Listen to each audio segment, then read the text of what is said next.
Hello, I am Joshua. Many seem to know me for the Battle of Jericho and how I led the Israelites in that attack. Some seem to even say it is my greatest achievement. I'll let God be the judge of whether or not the Jericho was the greatest of the achievements I did. But I will admit, when we started out, I did not feel up for the task. Perhaps I should start at the beginning. I was born a slave. I was a slave, like all the Israelites, in Egypt. Brutal work making bricks for all of Pharaoh's building projects. But I'll admit this, it made me strong. And then God sent Moses. And Moses, with God's help, freed us from slavery in Egypt and took us out of Egypt and towards the promised land.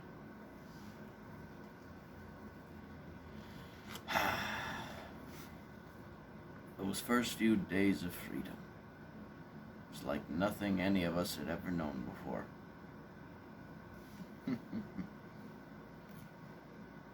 That was actually the first time I'd even met Moses. Of course, I knew the stories of everything he was doing. God had used him to perform miracles. But I didn't actually get to meet the man until after we were leaving. And that's when apparently he saw something in me. For as we journeyed to Mount Sinai, the first leg of our journey, Moses made me his aide. Essentially, I was to be the second in command of all of Israel. Mostly, though, it just made me Israel's general. Any time that we had to defend ourselves along the trip, I was the one who led our military. Made a bit of a name for myself doing it. Many people even looked up to me because of it. But I never really considered myself up for the task of replacing Moses. So 40 years later, when we are on the borders of Canaan, ready to take possession of the land that God had promised our ancestors, imagine my surprise when Moses comes to me and says that I would be taking his place from that point forward. Moses wasn't a perfect man, and he'd made God angry at one point along our trip. And because of that, God decided that Moses would not enter the promised land. And that meant that the responsibility of leading our people was now mine. I did not think I was ready for the job. I was an older man by this point, for sure. But how could I replace Moses? God's chosen leader.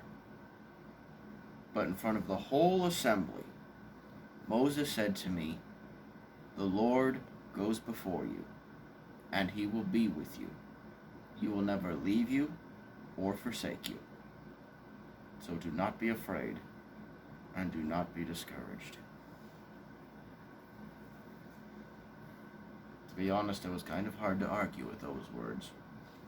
God had chosen Moses before me, and now he was choosing me. Can't argue that.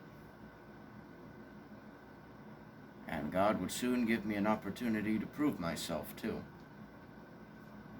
We were camped on the edge of the Jordan River.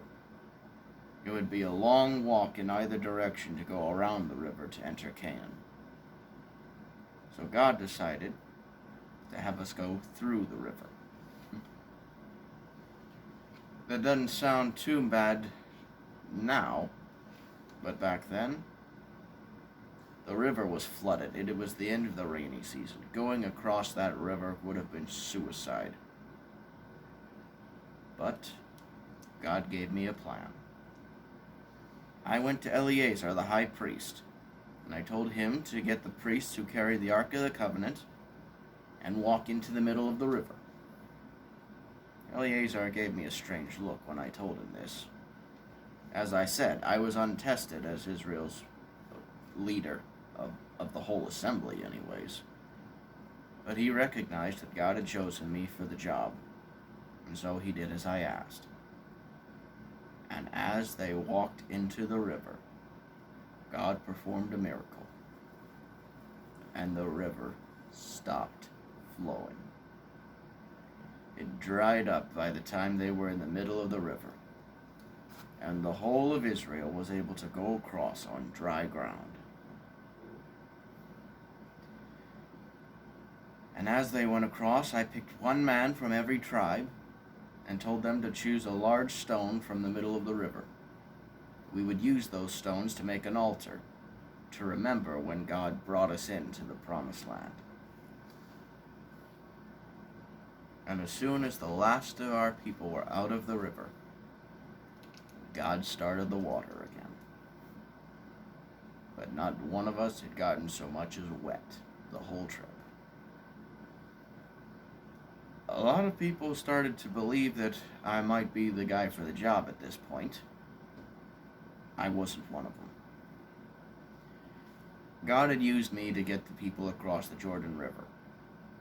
But how does that compare to how Moses was used to bring the people across the Red Sea?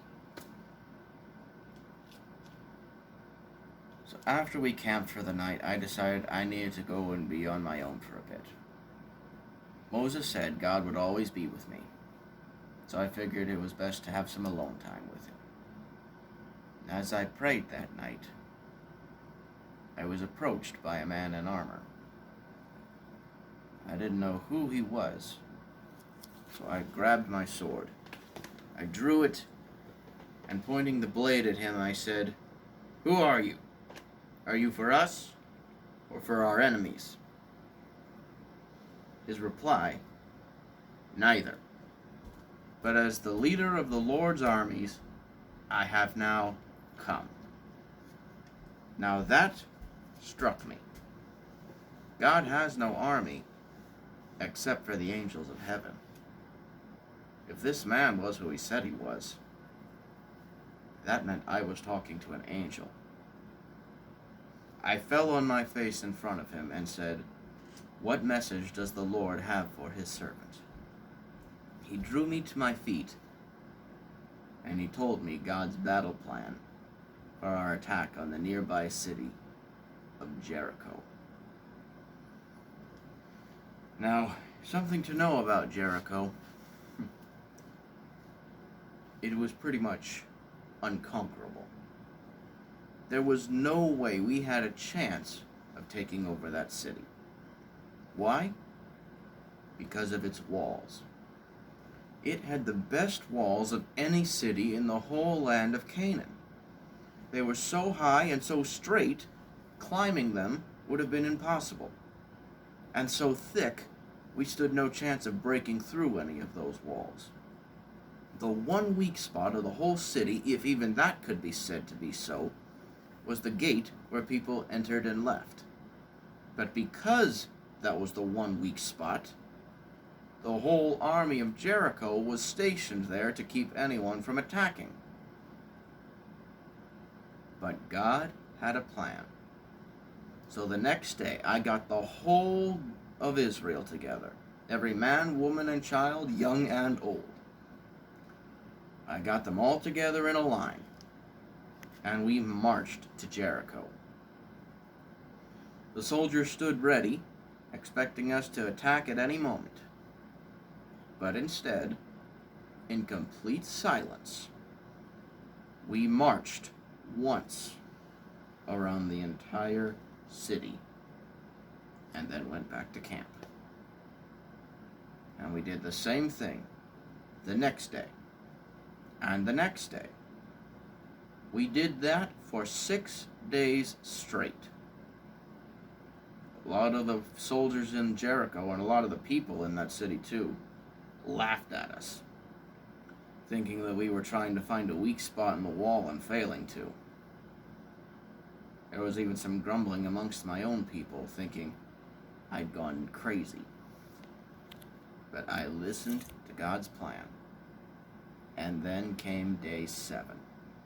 This time, again, I led all of Israel around the city, not once, but 7 times. And not in silence this time. The whole time we journeyed around the city, the priests blew notes on ram's horns.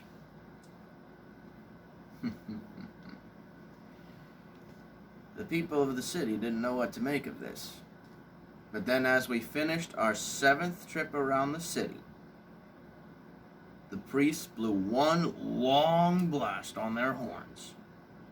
And I commanded all of Israel, shout at the top of your lungs. And as we were screaming, the walls started to crack. And as we finished yelling, they crumbled to dust. With that, I drew my sword and shouted, "Charge!" And we rushed off. Not only did we conquer that city, we destroyed that wicked city from the face of the earth. And we proved right there and then that God was with us. And the other cities of Canaan, which would dare try to stand in the way of God's promise to give this land to us, they'd been sent a message that God was with us as well. God would go on to use me in many more battles after that, for many years to come. But the whole time, I remembered the words of Moses to me. The Lord goes before you, and he will be with you. He will never leave you. He will never forsake you. Do not be afraid. Do not be discouraged. And that's how I've tried to live my life. The same can be true of you.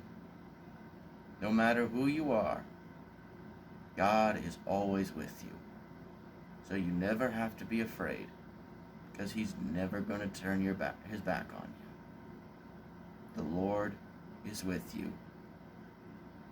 Do not be afraid, and do not be discouraged.